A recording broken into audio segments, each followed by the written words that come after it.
আসসালামু আলাইকুম। প্রতি বছর আমাদের এলাকায় কুরবানির ঈদের পর গ্রাম এবং শহরের একটি ফুটবল ম্যাচ হয়ে থাকে। এই ফুটবল খেলাটা একটু ভিন্ন রকম, কারণ এখানে যে দুই দল অংশগ্রহণ করে এরা একই এলাকার মানুষ। কেউ কর্মক্ষেত্রের কারণে শহরে থাকে, আবার কেউ বা কর্মক্ষেত্রের কারণে গ্রামে থাকে। যেমন আমি, আমার কর্মস্থল গ্রামে, তাই আমি গ্রামের পক্ষ হয়ে খেলবো। যার কর্মস্থল শহরে, সে শহরের পক্ষ হয়ে খেলবে। তবে ইন্টারেস্টিং ব্যাপার হচ্ছে আমরা সবাই একই গ্রামের মানুষ। আমরা দুই দলে বিভক্ত হয়ে তারপর এই খেলাটা প্রতি বছর খেলে থাকি। তো যাই হোক, আলহামদুলিল্লাহ মোটামুটি আমরা সবাই মাঠের মধ্যে চলে এসেছি। আকাশে প্রচন্ড পরিমাণে মেঘ, যে কোনো সময় বৃষ্টি আসতে পারে এবং ঝড়ও হতে পারে। আমরা সবাই মাঠে চলে আসার পর এখানে এসে আমরা আমাদের প্রস্তুতি সেরে নিচ্ছি, অর্থাৎ সবাই বুট জুতা এগুলো পরে নিচ্ছিল, কারণ আকাশের অবস্থা তেমন ভালো না। আমাদের দ্রুত এই কাজগুলি কমপ্লিট করতে হবে এবং মাঠে নামতে হবে খেলার জন্য।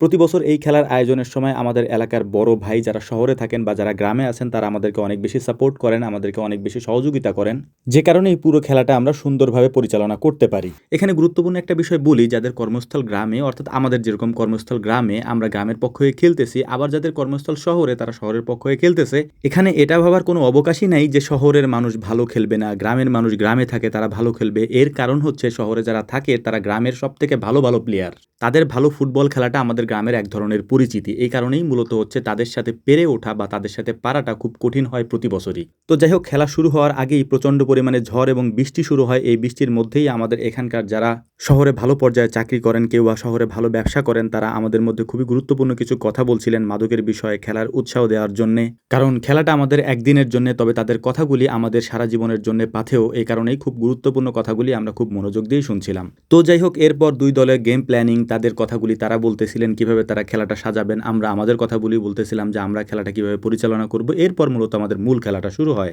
খেলার শুরুর দিকেই তারা দারুণ খেলতেছিল, যেহেতু তুলনামূলকভাবে আমাদের দলে যারা খেলে তারা একটু ইয়াং, মানে ছোট বয়সে। আপনারা জানেন যে আমাদের গ্রামে যারা থাকে তাদেরকে তো আপনারা বিভিন্ন ভিডিওতে দেখেন, ওরা বয়স কম, ছোট, তবে ভালো খেলে। কিন্তু ওই অভিজ্ঞতার একটা ব্যাপার থাকে, এই অভিজ্ঞতা না থাকার কারণেই প্রথম গোলটা আমরা খেয়ে বসি, অর্থাৎ আমরা 1-0 গোলে পিছিয়ে থাকি গ্রামে যারা রয়েছে। তারপর হাফ টাইম পর্যন্ত কোনো গোল হয় না। হাফ টাইমের পরে গিয়ে আমরা আবার একটা গোল দেই, অর্থাৎ গ্রামে যারা রয়েছে তারা একটা গোল দেয়। গোল দেওয়ার পর সমতা আসে।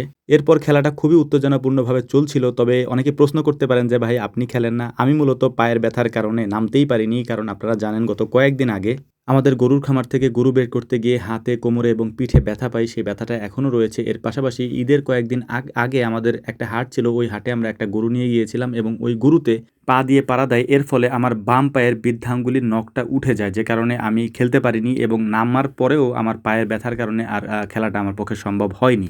এর পাশাপাশি আমাদের দলের মধ্যে আমার থেকে ভালো প্লেয়ারও ছিল, যে কারণে আমার আর নামা হয়নি বা আমি নামিও নি। যেহেতু এটা ফুটবল খেলা, ফুটবল খেলায় প্রচণ্ড পরিমাণে উত্তেজনা থাকবেই, সেটাই হয়েছিল। তো আলহামদুলিল্লাহ 2-2 গোলে এই খেলাটা ড্র হয় এবং ড্রয়ের মাধ্যমেই আমাদের এই খেলাটার সুন্দর একটা পরিসমাপ্তি ঘটে। তো যাই হোক, আমরা আগামীকালকে থেকেই আবারও আমাদের নিজেদের নিয়মিত কাজে ফিরে যাবো ইনশাআল্লাহ। ঈদের পরে একদিন এই আনন্দ আমাদের দরকার ছিল, সেটা আমরা করেছি। আমাদের জন্য দোয়া করবেন, আল্লাহ তাআলা যেন আমাদের সমস্ত কিছুতে বারাকা দান করেন। আসসালামু আলাইকুম ওয়া রাহমাতুল্লাহ।